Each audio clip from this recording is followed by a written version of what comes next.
Hello everyone. देखो आज ना अपन लोग सेल के हेडक्वार्टर्स के बारे में पढ़ेंगे। अब सेल का हेडक्वार्टर कौन क्या होता है मैं बताती हूँ।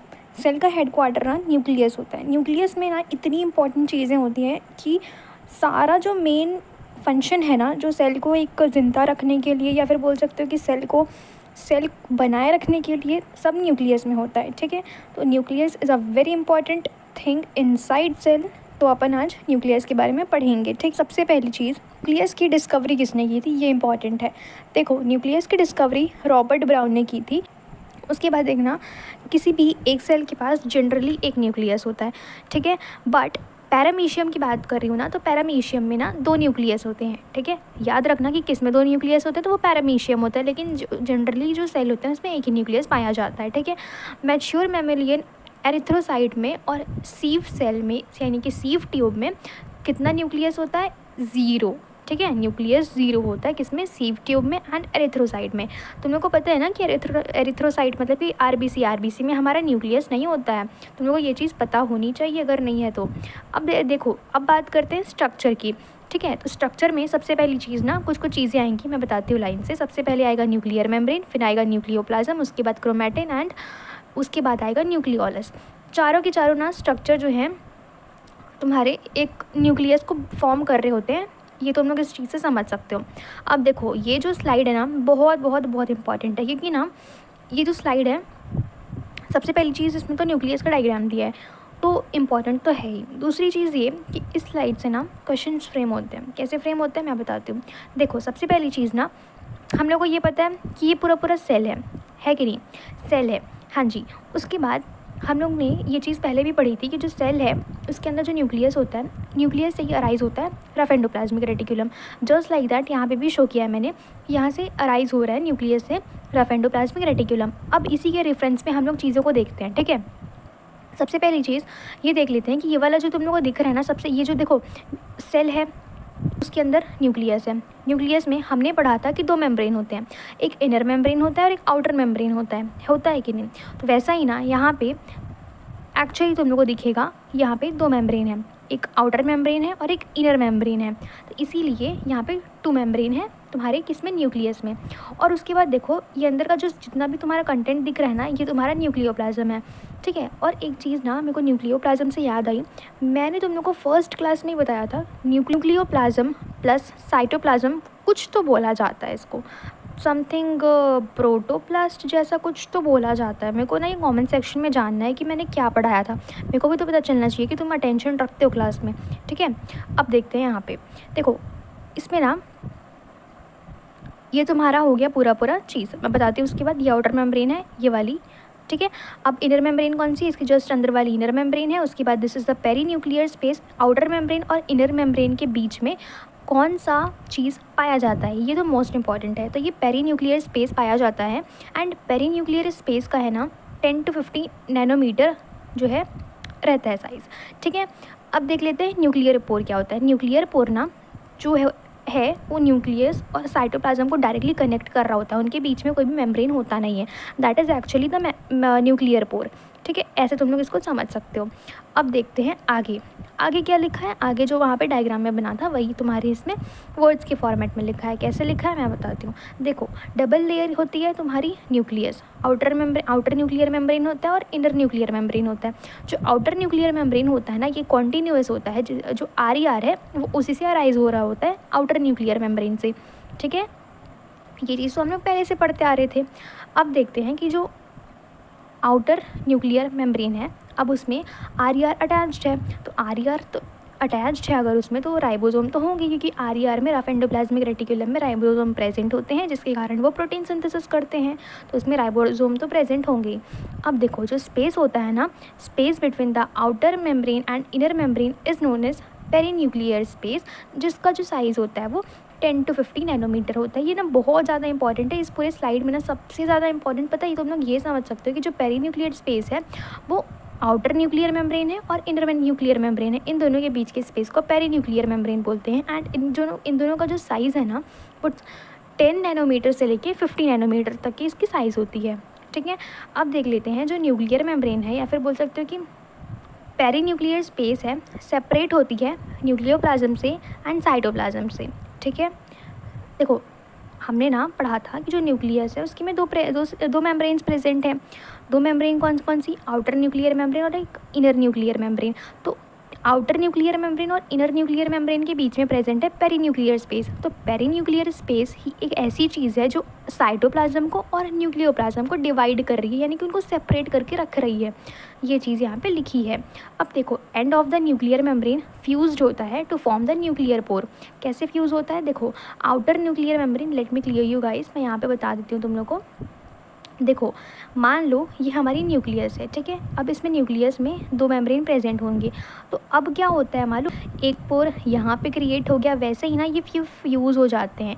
तो ऐसा ही फॉर्मेशन हो जाता है न्यूक्लियर पोर का। एंड ये वाला तुम लोग देख सकते हैं आउटर मेम्ब्रेन है, ये वाला इनर मेम्ब्रेन है। अब इन दोनों के बीच में ये जो स्पेस है ये पेरीन्यूक्लियर स्पेस है एंड ये सेपरेट कर रही है, यानी कि जो ये पेरीन्यूक्लियर स्पेस है ये सेपरेट कर रही है आउटर इन्वायरमेंट को, यानी कि साइटोप्लाज्म को, किससे, न्यूक्लियोप्लाज्म से। ऐसा कुछ पहले हमने पढ़ा था। और यहाँ पे हमने ये भी देख लिया कि ये वाला जो स्पेस है ना ये क्या है, न्यूक्लियर पोर है। ये कनेक्ट कर रही है डायरेक्टली न्यूक्लियोप्लाज्म को साइटोप्लाज्म से। इन दोनों के बीच में कोई भी तुम्हारा पेरीन्यूक्लियर स्पेस नहीं है, यानी कि कोई भी मेम्ब्रेन नहीं है यहाँ पे, इसीलिए ये डायरेक्टली कनेक्टेड है साइटोप्लाज्म से। ऐसा कुछ इसका फंडा था। मे बी तुम लोग को ये चीज़ बहुत अच्छे से क्लियर हो गई हो बिकॉज मैंने बहुत तरीके से समझाया है, ठीक है। हाँ अब देखो यहाँ पे न्यूक्लियर पोर फॉर्मेशन हो जाता है न्यूक्लियर पोर का। अब न्यूक्लियर पोर का फॉर्मेशन हो रहा है, यानी कि जो साइटोप्लाज्म है न्यूक्लियोप्लाज्म से डायरेक्टली कनेक्टेड है, यानी कि जो साइटोप्लाज्म का कंटेंट है वो न्यूक्लियर प्लाज्म में जा सकता है एंड जो न्यूक्लियर प्लाज्म का कंटेंट है वो साइटोप्लाज्म में जा सकता है। तो वैसा यहाँ पे ना बाई डायरेक्शनल मूवमेंट होता है किसका, आरएनए का और प्रोटीन का। ऐसा कुछ इसका फंडा है, ठीक है। अब देख लेते हैं ना एक important cheese, that is chromatin और क्रोमोसोम के बीच का डिफरेंस। सबसे पहली चीज़ पता है इंपॉर्टेंट क्या है, देखो तुमने ना ये चीज़ बचपन से पढ़ी होगी, क्रोमैटिन क्या है क्रोमोसोम क्या है, ज़्यादा इसमें दिक्कत वाली बात नहीं है। बट स्टिल बच्चों को ना यहाँ पे कन्फ्यूजन होती है कि क्रोमैटिन क्या होता है एंड क्रोमोसोम क्या होते हैं। देखो क्रोमैटिन क्या है ना, लॉन्ग होते हैं एंड फिर जब वो कंडेंस हो जाते हैं ना, यानी कि देखो तुम लोग एक चीज़ इमेजिन करो, देखो तुम्हारे सामने ना एक लंबी सी जो जीन्स है एक, वो रखी हुई है। अब तुम लोग क्या करना चाहोगे, अब जीन्स है उसको अब तुम लोग को कबर्ड में रखना है। तो कबर्ड में रखने के लिए तुम लोग ऐसा ही तो जीन्स को नहीं रखोगे, उसको फोल्ड करोगे पहले। तो फोल्ड करने के बाद तुम्हारा बन जाएगा ना कुछ स्ट्रक्चर, यानी कि वो कंडेंस्ड फॉर्म में है उसके। जीन्स जो था नॉर्मली जब हम लोग उसको कोई फोल्ड नहीं किए थे तो वो है क्रोमैटिन मान लो। एंड जब हम लोग उसको कंडेंस कर लिए एंड जब वो फोल्ड हो गया तो वो वाला तुम्हारा क्रोमोसोम मान लो। ऐसा कुछ यहाँ पे था, ठीक है। अब बताती हूँ अच्छे से, ठीक है। क्रोमैटिन लॉन्ग होंगे एंड क्रोमोसोम शॉर्ट होंगे, बस कंपेयर करते चलना है, ठीक है। एक लेस कंडेंस्ड होगा और एक मोर कंडेंस्ड होगा, ठीक है। और एक लेस फोल्डेड होगा, एक मोर फोल्डेड होगा। वैसे ही जो क्रोमैटिन है अब वो थिन होगा। क्यों थिन होगा, क्योंकि उसमें कोई ऐसे फोल्डिंग नहीं है, वो कंडेंस नहीं है। लेकिन अगर क्रोमोसोम की बात कर रही तो क्रोमोसोम भाई अब थिक होगा। कैसे थिक होगा, क्योंकि उसमें कंडेंस बहुत ज़्यादा, कंडेंसेशन उसमें बहुत ज़्यादा हुई है। अब मेरी बात सुनो, देखो तुम लोग ना एक चीज़ थोड़ा सा इमेजिन करो कि हमारे सामने एक पतली सी रस्सी है, ठीक है। अब ये जो पतली सी रस्सी है ये अगर तुम लोग जितना दूर जाओगे ना उतना तुम लोग को ये कम विजिबल होगी। आई मीन टू से मैं ये बोलना चाह रही हूँ दैट एक पतली सी रस्सी है और एक पूरा रस्सी का ढेर है, यानी कि उसी रस्सी को हमने कंडेंस करके पूरा ऐसे मरोड़ के रख दिया है साइड में, ठीक है। तो तुम लोग मेरे को बताओ, अगर तुम लोग थोड़ा सा दूर जाओगे तो तुम लोग को कौन सा अच्छे से विजिबल होगा, या फिर तुम लोग उसको ना जब देखना चाहोगे तो क्लियरली एकदम कौन सा विजिबल होगा तुम्हारे सामने। ऑफ कोर्स जो कंडेंस्ड फॉर्मेट में है, वैसे ही यहाँ पे भी जो क्रोमैटिन होता है वो लेस कंडेंस्ड होता है, तो ये लेस विजिबल भी होता है। क्रोमोसोम मोर विजिबल होता है, ठीक है। अब देखो यहाँ पे इसका कुछ इन्फॉर्मेशन दिया गया है, इसको तुम लोग एक बार पढ़ लेना। यहाँ इस पर्टिकुलर स्लाइड में ना क्रोमैटिन के बारे में जो चीज़ें हमने पीछे लिखी हुई हैं वही एक अच्छी तरीके से लिखा हुआ है, बिकॉज एनसीईआरटी में भी क्रोमैटिन को ज़्यादा प्रायोरिटी देके उसको समझाने की कोशिश की है। तो मैंने यहाँ पे लिख दिया है, इसको एक बार नोट्स से पढ़ लेना, ठीक है। तुम लोग को समझ में आ जाएगा बिकॉज सेम चीज़ लिखी हुई है। अब आगे बढ़ते हैं, यहाँ पे अब हम लोग पढ़ेंगे न्यूक्लियोलस, ठीक है। हमने ना सबसे पहली चीज़ मैं तुम लोग को एक बार पीछे क्लियर करते चलती हूँ। हमने क्या पढ़ा, हमने पढ़ा न्यूक्लियर मेम्ब्रेन के बारे में, न्यूक्लियोप्लाज्म बचा हुआ है अभी, क्रोमैटिन हमने पढ़ लिया, हमने न्यूक्लियोलस अभी पढ़ेंगे। तो अब बचेगा हमारा कौन कौन सा, देखो किसी भी न्यूक्लियस के अंदर 4 चीज़ें होती हैं, स्टार्टिंग में ही बताया था मैंने। न्यूक्लियर मेम्ब्रेन होता है, न्यूक्लियर एनवेलप जिसको बोलते हैं, एक होता है न्यूक्लियोप्लाज्म और एक क्रोमैटिन एंड न्यूक्लियोलस। तो हमने ना 2 चीज़ें क्लियर कर ली हैं, दैट इज़ न्यूक्लियर मेम्ब्रेन को पढ़ लिया है एंड क्रोमैटिन के बारे में अच्छे से देख लिया है। अब हम लोग किसके बारे में पढ़ेंगे, अब हम लोग पढ़ेंगे तुम्हारे न्यूक्लियोलस के बारे में, उसके बाद पढ़ेंगे किसके बारे में, उसके बाद पढ़ेंगे न्यूक्लियोप्लाज्म। देखो न्यूक्लियोलस क्या होता है ना, न्यूक्लियोलस मतलब कि एक ऐसा रीजन, मान लो ये वाला जो रीजन तुम लोग देख रहे हो ये न्यूक्लियोलस है। इसमें क्या होता है ना, आरडीएनए जो है फॉर्म होता है। यहाँ पे आरडीएनए का यानी कि राइबोसोमल डीएनए का सिंथेसिस होता है, ठीक है, किसमें, न्यूक्लियोलस में। तुम लोग देख सकते हो यहाँ पे जो ये वाला स्ट्रक्चर दिख रहा है ना, ये पूरा क्रोमैटिन है। क्रोमैटिन के बाद ही ये पूरा यहाँ पे ऐसे एकदम जाला टाइप का स्ट्रक्चर बन गया है न्यूक्लियोलस, ठीक है। फिर ये वाला न्यूक्लियोप्लाज्म है, तुम लोग को यहाँ पे पूरा डायग्राम दिख रहा होगा, तुम लोग इसको एक बार अच्छे से देख लेना। उसके बाद देखो यहाँ पे जो भी डायग्राम में लिखा हुआ था वो यहाँ पे लिखा है। देखो सबसे पहली चीज़ तो ये मेम्ब्रेनलेस है। क्या मेम्ब्रेनलेस है, न्यूक्लियोलस मेम्ब्रेनलेस है। न्यूक्लियोलस कहाँ पे प्रेजेंट है, न्यूक्लियस के अंदर यानी कि न्यूक्लियोप्लाज्म में प्रेजेंट है। एंड इसके पास कोई भी बाउंड्री नहीं होती है, इसीलिए ये न्यूक्लियोलस जो है ना न्यूक्लियोप्लाज्म में ऐसे ही पड़ा रहता है, ठीक है, without any boundary. Spherical structure होता है इसका। DNA of the nucleolus form rRNA. देखो सबसे पहली चीज़ ना, एक इम्पॉर्टेंट चीज़ है यहाँ पे। देखो न्यूक्लियस में क्या है ना, न्यूक्लियस में न्यूक्लियोलस है। न्यूक्लियोलस जो है वो क्या फॉर्म कर रहा है, न्यूक्लियोलस फॉर्म कर रहा है राइबोसोमल आरएनए, है कि नहीं। तो ये जो राइबोसोमल आरएनए है ना, ये क्या कर रही है, अब राइबोसोम का फॉर्मेशन करेगी। राइबोसोम क्या बनाते हैं, राइबोसोम प्रोटीन बनाते हैं। तो प्रोटीन का फॉर्मेशन हो रहा है न्यूक्लियस में, अल्टीमेटली बोल सकते हो। तो ये जो प्रोटीन का फॉर्मेशन हो रहा है न्यूक्लियस में, न्यूक्लियस के अंदर, अब उसको देखो न्यूक्लियस के अंदर अगर प्रोटीन का सिंथेसिस हो रहा है, तो न्यूक्लियस के अंदर अगर अच्छी चीज़ का फॉर्मेशन हो रहा है तो उसको वो दूसरी जगह तक भी पहुँचाएगी।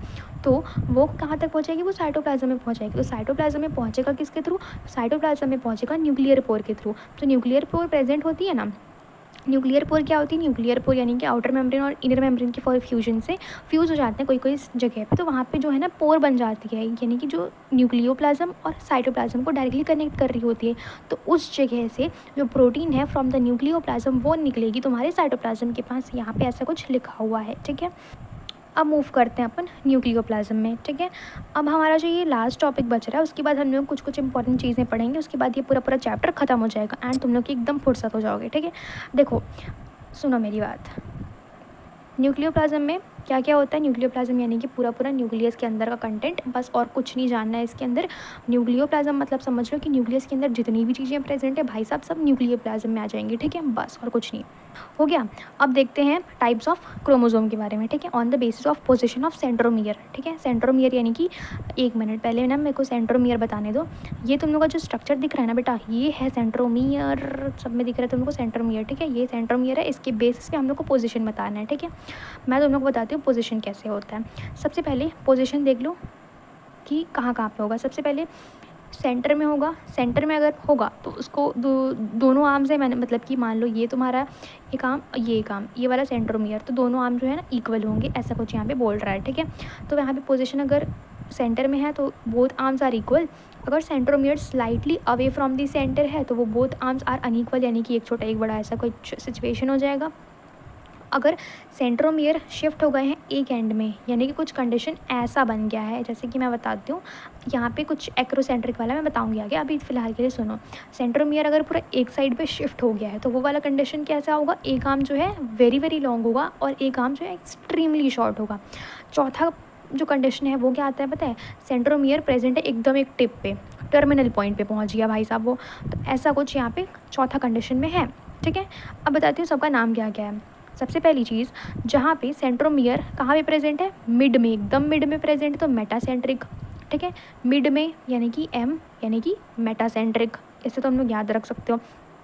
मेटासेंट्रिक के बाद क्या आता है, देखो कोई भी चीज़ है उसके बाद क्या आता है, उसका सब डिवीजन आता है, जस्ट लाइक दैट। मेटासेंट्रिक है उसके बाद सब मेटासेंट्रिक आएगा। सब मेटासेंट्रिक में क्या होता है भाई, सब मेटासेंट्रिक में जो सेंट्रोमियर है वो प्रेजेंट होता है थोड़ा सा इधर उधर, सेंटर में नहीं प्रेजेंट होता, लेकिन थोड़ा सा सेंटर के ऊपर या नीचे प्रेजेंट होता है। इसमें कुछ एक लंबा एक छोटा वाला कंडीशन आ जाता है। मेटासेंट्रिक उसके बाद सब मेटासेंट्रिक, यानी सब मेटासेंट्रिक में थोड़ा बहुत ऊपर नीचे होगा, 19-20 का फ़र्क बोल सकते हो यहाँ पे, ठीक है। उसके बाद आता है कौन सा, एक्रोसेंट्रिक। एक्रोसेंट्रिक में ये तुम लोग को डायग्राम दिख रहा होगा, मैं कुछ कलाकारी करना नहीं चाह रही हूँ बिकॉज डायग्राम बहुत क्लियर है, ठीक है। यहाँ पे ना देखो यहाँ पे ये वाला जो आर्म है ये बहुत लंबा है, फिर ये वाला एकदम छोटू सा है, और यहाँ पे तुम्हारे एक एंड के पास में सेंट्रोमियर प्रेजेंट है। देखो मैंने डायग्राम को गंदा कर दिया, इसीलिए मैं बनाना नहीं चाह रही थी। यहाँ पे तुम लोग ऐसे ही देखो, ठीक है, एक आम बहुत छोटा है, एक आम बहुत बड़ा है, तो वैसा ही कुछ यहाँ पे कंडीशन आ जाएगी, एंड इसका नाम होगा एक्रोसेंट्रिक। ठीक है, एक्रोसेंट्रिक थोड़ा सा अटपटा सा है, but you have to remember, तुम लोग कुछ कर नहीं सकते इसका। ठीक है, टेलोसेंट्रिक क्या है? टेलोसेंट्रिक भाई टर्मिनल में प्रेजेंट है पूरा। ठीक है, मेटासेंट्रिक यानी कि जो बीच में प्रेजेंट है, सेंट्रोमियर। अब मेटा के बाद सब मेटा आएगा, सब मेटा में क्या होगा, थोड़ा सा 19-20 का फर्क हो जाएगा, यानी कि थोड़ा सा ऊपर नीचे हो जाएगा मिडल्स में ना रह के। उसके बाद एक्रोसेंट्रिक आएगा। एक्रोसेंट्रिक में तुम लोग समझ आना कि एक्रोसेंट्रिक कुछ अटपटा सा नाम है, यानी कि पूरा अजीबोगरीब है, यानी कि तुम लोग थोड़ा सा इसको ऐसे समझ सकते हो। टेलोसेंट्रिक क्या है? टेलोसेंट्रिक में यानी कि टर्मिनल में टी टी टी टी ऐसे याद रख सकते हो, टी यानी कि टर्मिनल, टी यानी कि टेलोसेंट्रिक। बस इतना ही कुछ था यहाँ पे। उसके बाद देख लो यहाँ पे स्ट्रक्चर ऑफ क्रोमोसोम दिया है, इसको एक बार तुम लोग पढ़ लेना, समझ में आ जाएगा। ना आए तुम लोग को कमेंट सेक्शन में लिख देना, मैं बता दूंगी। ठीक है, देखो उसके बाद सेकेंडरी कंस्ट्रक्शन में ये वाले जो देखो, मैं ना तुम लोग को एक चीज़ बता रही हूँ, ये वाले ना सेकेंडरी कंस्ट्रक्शन के नंबर हैं, पेयर हैं, यानी कि तुम लोग को ना ये नंबर याद रखनी है। ठीक है, कोई ऑप्शन है ही नहीं छोड़ने का। ठीक है, उसके बाद माइक्रो बॉडीज़ एक छोटा सा टॉपिक है। माइक्रो बॉडीज़ क्या होती है? माइक्रो बॉडीज़ जो है स्फेरिकल स्ट्रक्चर होते हैं, that is covered by single membrane, जो कि प्लांट्स और एनिमल्स में प्रेजेंट होते हैं। अब इसके एग्जाम्पल हो जाएंगे पेरोक्सिसोम, जो कि फोटोसिंथेसिस में यूजुअली मदद करते हैं। ठीक है, देखो माइक्रो बॉडीज़ बहुत छोटा सा टॉपिक था, कुछ ज़्यादा था नहीं। और देखो हाँ, एक और चीज़ है, साइटोस्केलेटन मैंने स्किप किया था। स्किप क्यों किया था? बिकॉज छोटू सा टॉपिक है, उतना ज़्यादा एकदम कॉम्प्लेक्स वाला टॉपिक नहीं है, इसीलिए मैंने स्किप किया था। स्किप तो नहीं, लेकिन मैं उसको लास्ट में पढ़ाऊंगी करके मैंने छोड़ा था, तो अब मैं पढ़ाने जा रही हूँ। मेरे को ये मत बोलना कि आपने दीदी स्किप किया था करके। ठीक है, देखो बताती हूँ साइटोस्केलेटन क्या होता है। साइटोस्केलेटन ना एक कॉम्प्लेक्स स्ट्रक्चर होता है, फिलामेंटस स्ट्रक्चर होता है, प्रोटीनेशियस स्ट्रक्चर होता है, जो कि प्रोटीन से बना होता है, एंड जो कि हेल्प करता है मोटिलिटी में and to maintain the cell का शेप। बेटा इसमें ना इतना ही समझना है। क्या समझना है मैं बताती हूँ, जितना मैंने लिखा है ना यहाँ पे, उसके अलावा तुम लोग साइटोस्केलेटन के बारे में कुछ भी मत पढ़ना, मैं तुम लोग को बता रही हूँ। इसके अलावा तुम लोग को पढ़ने की ज़रूरत नहीं है, बिकॉज यही सारे ना कीवर्ड्स हैं, यही सारे तुम्हारे क्वेश्चंस में फ्रेम होंगे कि भाई साइटोस्केलेटन तुम लोग को दे दिया है, अब साइटोस्केलेटन के लिए तुम लोग को मल्टीपल ऑप्शंस दिए जाएंगे, क्या क्या क्या क्या क्या है, अब तुम लोग उसको टिक करना है। तो तुम्हारा पूरा एक क्वेश्चन फ्रेम करके मैंने दे दिया यहाँ पे, समझ लो। तुम लोग को कॉम्प्लेक्स स्ट्रक्चर है ये पता चल गया, फिलामेंटस है ये पता चल गया, प्रोटीनेशियस है, भाई प्रोटीनेशियस वाला जो वर्ड है ना बहुत इंपॉर्टेंट है यहाँ पे। उसके बाद देखो हेल्प करता है मोटिलिटी में, और ये मेंटेन करने में मदद करता है सेल की शेप को। ठीक है, अब बेटा जी तुम लोग का ये होता है साइटोस्केलेटन ख़त्म। साइटोस्केलेटन ख़त्म मतलब कि तुम्हारा पूरा चैप्टर ख़त्म, भाई खुश हो जाओ एकदम, चैप्टर तुम्हारा ख़त्म हो गया है। ठीक है, इतना कुछ था तुम्हारे इस पर्टिकुलर सेल वाले चैप्टर में। सेल वाला चैप्टर बहुत बड़ा है भाई, बहुत बड़ा, मेरी हालत ख़राब हो जाती थी पढ़ने में। ठीक है, मतलब देखो हालत तो ख़राब नहीं होती थी, बट मज़ा आता था ये चैप्टर पढ़ने में। मे बी तुम लोग को भी मज़ा आया होगा मेरे से पढ़ने में। अगर आया है तो प्लीज़ एक कमेंट लिख देना कि भाई समझ में तो आया करके। And yeah that's it for today's video. Thank you so much for watching. Bye bye, see you in the next one.